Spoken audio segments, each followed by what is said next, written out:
Hello friends, this is Panjwani again. Friends, आज मैं आपको इंस्टॉलेशन गाइड बताऊंगा एक प्रोजेक्ट का जिसका नाम है फूड वेस्ट मैनेजमेंट सिस्टम। इससे पहले भी मैंने एक इंस्टॉलेशन गाइड का वीडियो बनाया था जो कि courier management system using Python Django का प्रोजेक्ट का इंस्टॉलेशन गाइड का वीडियो था।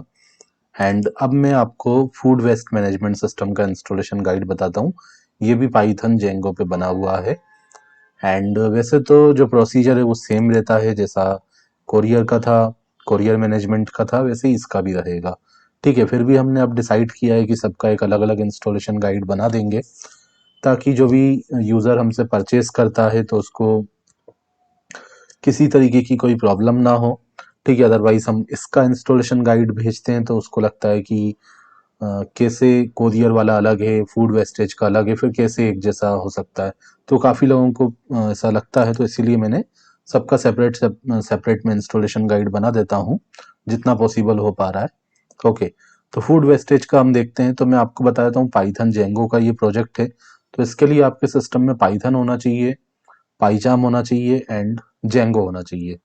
पाइथन एंड जेंगो तो कंपलसरी है। उसके अलावा पाइचाम की जगह आप चाहें तो सीएमडी पे भी रन कर सकते हैं एंड अगर आप चाहें तो वीएस कोड पे भी रन कर सकते हैं।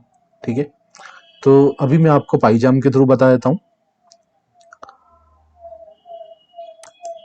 तो पाइचाम कैसे इंस्टॉल करना है उसका मेरा वीडियो इसमें डाला हुआ है। अगर आप यहाँ पे सर्च करेंगे, मेरे चैनल पे जाएंगे, पाइथन कैसे इंस्टॉल करना है, तो अगर मैं यहाँ पे सर्च करता हूँ पाइथन इंस्टॉल, एंटर किया, तो ये आप देखो पाइथन इंस्टॉलेशन का यहाँ पे ये वीडियो दिया हुआ है, हाउ टू इंस्टॉल पाइथन।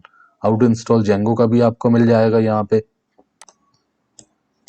अगर पाइचाम की बात करें, पी वाई चाम भी हम इसको बोलते हैं, तो ये आप देख रहे हैं पाइचाम का भी आपको यहाँ पे how to download and install PyCharm का वीडियो भी मिल जाएगा। एंड अब हम इसको रन करना बता देता हूँ मैं आपको। तो यहाँ पे आप देख रहे हैं मैं आपको क्या प्रोवाइड करता हूँ, जिप फाइल प्रोवाइड करता हूँ। ये एक जिप फाइल है, अलग ही आपको इसमें दिख रहा है एक जिप का फोल्डर के ऊपर एक जिप का आइकॉन दिख रहा है। ठीक है, तो ये जिप फाइल है। डॉट के बाद क्या लिखा है, जिप लिखा है। अगर डॉट के बाद एक्सटेंशन आपके सिस्टम में नहीं दिखता है, जैसे डॉट के बाद यहाँ पे EXE है, डॉट के बाद यहाँ पे जिप है, अगर एक्सटेंशन नहीं आते हैं तो मतलब एक्सटेंशन आपने इनेबल नहीं किया हुआ है। कहाँ से इनेबल होता है, व्यू में जाके यहाँ पे आपको टिक लगाना पड़ता है फाइल नेम एक्सटेंशन पर। तो यहाँ पे अगर टिक नहीं होता है तो आप देखो डॉट के बाद जिप यहाँ पे नहीं डिस्प्ले हो रहा है।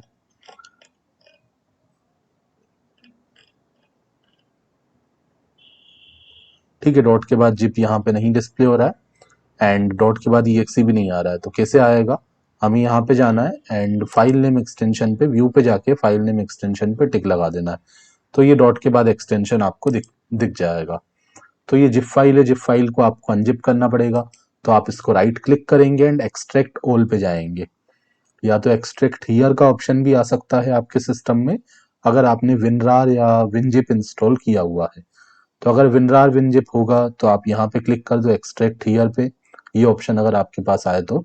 और ये ऑप्शन नहीं आया तो आप एक्सट्रैक्ट ऑल पे क्लिक कर देना। एंड यहाँ पे आपको एक काम करना है कि ये जो लिखा हुआ है फोल्डर का नाम, मतलब जो जिप फाइल है उसका जो नाम आ रहा है वो नाम आपको हटा देना है।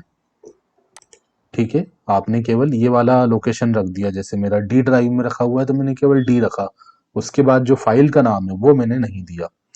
एक्सट्रैक्ट कर दिया। अगर वो नाम में दे देता तो मेरे 2 फोल्डर क्रिएट हो जाते, मतलब फूड वेस्ट मैनेजमेंट के अंदर एक और फूड वेस्ट मैनेजमेंट आ जाता। तो वो एक प्रॉब्लम आपके लिए क्रिएट कर सकता है अगर आपको बेसिक आइडियाज नहीं है, मतलब बेसिक नॉलेज अगर आपको नहीं है तो आपको उससे प्रॉब्लम हो सकती है। तो मैं आपको यही कहूँगा कि आपने अगर किसी ड्राइव में रखा है तो बस आपको जिप फाइल का जो नाम यहाँ पे आ रहा था वो हटाना है।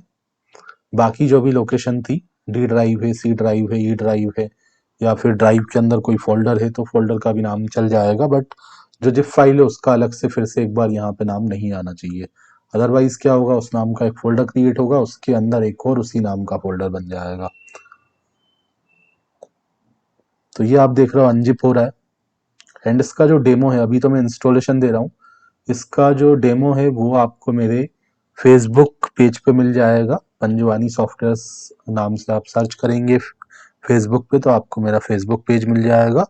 अदरवाइज मेरी वेबसाइट panjwanisoftwares.com पे भी इसके लिंक पे जाके आप क्लिक करेंगे तो वहाँ पे भी आपको वीडियो मिल जाएगा जिसमें आप पूरा इसका डेमो देख सकते हैं। ठीक है, तो आपके सिस्टम में पाइथन, जेंगो एंड पाइचार्म होना चाहिए। मैं आपको चेक भी करवा देता हूँ।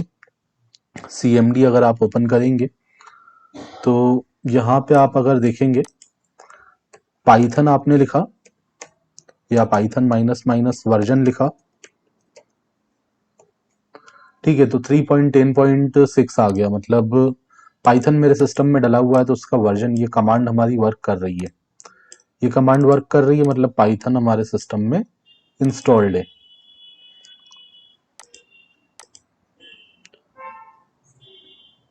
ठीक है, इसी तरह जेंगो चेक करना है तो जेंगो का भी आप चेक कर सकते हैं। जैसे जेंगो का कौन सा वर्जन है मुझे चेक करना है तो मैंने लिखा PIP शो जेंगो।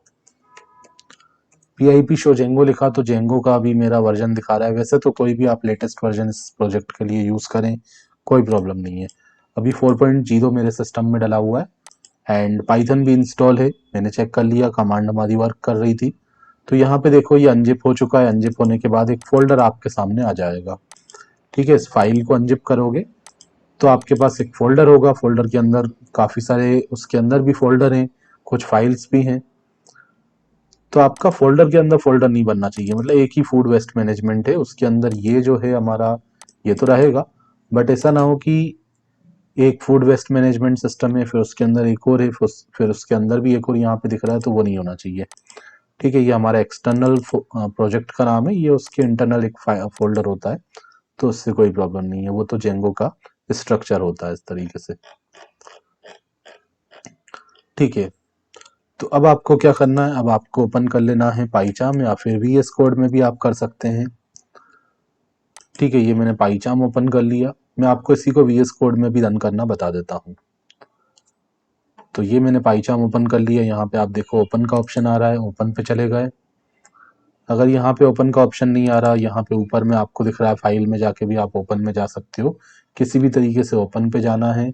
ओपन पे जाके आप देखो जहाँ पे भी रखा था मैंने, डी ड्राइव में रखा था, तो डी के अंदर मुझे ये फूड वेस्ट मैनेजमेंट यहाँ पे डिस्प्ले हो रहा है, जिसके अंदर ये बहुत सारी फाइल फोल्डर्स रखे हुए हैं। तो इसको सिलेक्ट करके मैंने ओके कर दिया। यहाँ पे ट्रस्ट प्रोजेक्ट पे क्लिक किया तो ये पाइचार्म में यहाँ पे ओपन हो गया।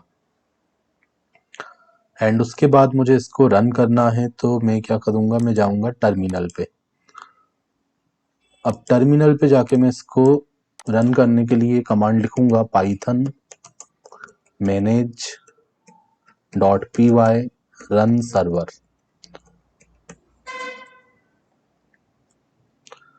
ठीक है, मैंने ये कमांड लिख दी, पाइथन manage.py रन सर्वर। तो यहाँ पे आप देखो ये स्टार्ट हो चुका है, इसका सर्वर हमारा स्टार्ट हो चुका है। इस पे हम क्लिक करेंगे तो हमारा प्रोजेक्ट यहाँ पे ओपन हो जाएगा। ठीक है, और ये एक चीज मैं आपको बता दूं, ये देखो अभी इस तरीके से हमारा कुछ आउटपुट आ गया, बट इस तरीके से हमने नहीं बनाया था। तो यहाँ पे क्या हो रहा है, CSS वगैरह सही से लोड नहीं हो पाया। तो ऐसा हो सकता है जो ब्राउजर होता है कैशे से हमारे पास इस टाइप का डेटा दिखा देता है, क्योंकि और भी टेम्पलेट्स यहाँ पे यूज किए होंगे दूसरे प्रोजेक्ट्स में, तो इस तरीके से आता है। तो आपको क्या करना है, कंट्रोल फंक्शन F5 प्रेस करना है। Control function F5।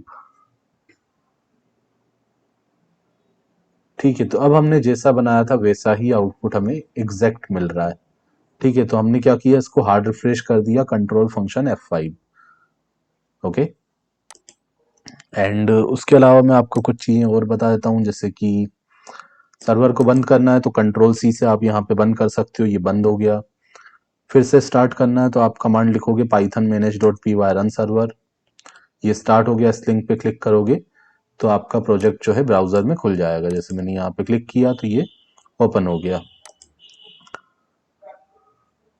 एंड उसके अलावा मैं आपको यहाँ पे दिखा देता हूँ, इसके अंदर ये सारे फाइल्स फोल्डर्स हैं। URLs के अंदर सारे URL पैटर्न्स आपको मिलेंगे। ठीक है, ये आप देखो इतने सारे URL पैटर्न्स हमने यहाँ पे about page, contact page, donor का login, sign up login, admin login, sign up, food available, check food available. तो ये सारे इसके यूआरएल्स हैं। इसका डेमो जब आप देखोगे तो वहाँ पे सब आपको क्लियर हो जाएगा क्या इसका वर्किंग है। एंड मीडिया के अंदर हमारी सारी फाइल्स वगैरह स्टोर हो रही हैं, जो भी हम इमेजेस वगैरह अपलोड करवाते हैं। टेम्पलेट्स के अंदर सारे के सारे HTML पेजेस हैं, उसको भी हमने सेपरेट करके रखा है। जो बाहर वाले कॉमन एनोनिमस पेजेस होते हैं उसको अलग रखा है बाहर। डोनर लॉगिन के बाद जो पेज आएंगे उसको डोनर फोल्डर के अंदर रखा है। एडमिन लॉगिन के बाद जो पेजेस आएंगे उसको एडमिन फोल्डर के अंदर रखा हुआ है। टेम्पलेट टैग्स का भी हमने यहाँ पे यूज किया, मतलब जो कस्टम टैग होते हैं उसको भी यूज किया है नोटिफिकेशन के लिए। ओके, तो अब मैं आपको इसको यहाँ से बंद कर देता हूँ एक बार। तो यहाँ पे मैंने इसको Ctrl+C प्रेस करके क्लोज कर दिया, यहाँ से क्लोज कर दिया। अब मैं एक बार आपको VS कोड में रन करना बता देता हूँ। तो इसको ही बंद कर देते हैं, VS कोड ओपन कर लेते हैं। तो विजुअल स्टूडियो कोड को मैंने ओपन कर लिया।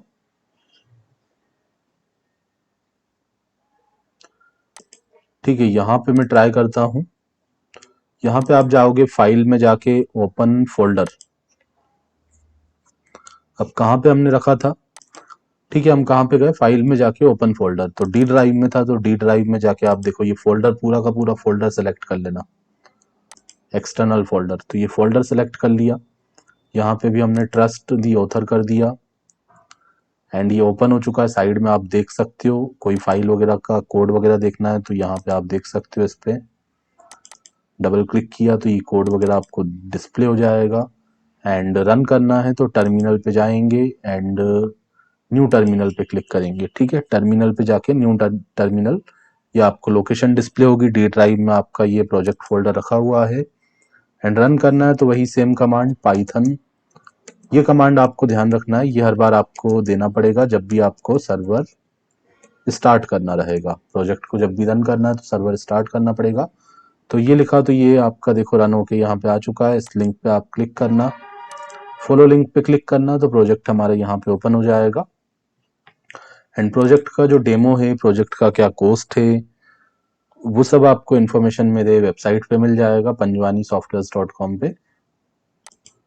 तो फ्रेंड्स, काफ़ी कुछ आपको क्लियर हुआ होगा। एंड अगर आपकी कोई रिक्वायरमेंट है, आप अपने अकॉर्डिंग कोई प्रोजेक्ट बनवाना चाहते हैं, तो उसकी भी इंक्वायरी आप हमसे ले सकते हैं। Thanks for watching.